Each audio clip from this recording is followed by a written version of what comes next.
இவ்வளவு இது நடந்துருக்கு சார் சிபிஐ விசாரணை எல்லாம் சொல்லிட்டு எங்க அண்ணன் வேற சொல்லியிருக்காரு சிபிஐ விசாரணை தன்னாட்சிக்கு எதிரானது அப்படின்னு சொல்லியிருக்காரு சார். இன்னொன்னு எங்க காவல்துறை விசாரணையில் என்ன குறை, சிபிஐ என்ன விசாரிக்கக்கூடிய அதிகாரிகளுக்கு மட்டும் என்ன 2 மூளை இருக்கா?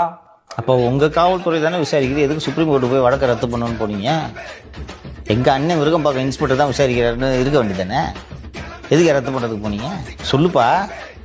உங்க காவல்துறை தானே விசாரிச்சது, அதுவும் விருகம்பாக்கத்தில் உங்க அண்ணன் தான் இருப்பாரு, எதுக்கு ரத்து பண்ண போனீங்க, எதுக்கு மன்னிப்பு போயிட்டீங்க? இப்போதான் அண்ணன் உணர்ந்திருப்பார் போல சார், நம்ம காவல்துறை சரியாக விசாரிக்க. ஏதாவது பேசணுன்றதா இஷ்டத்துக்கு பேசிட்டு இருக்கக்கூடாது, புரியுதா?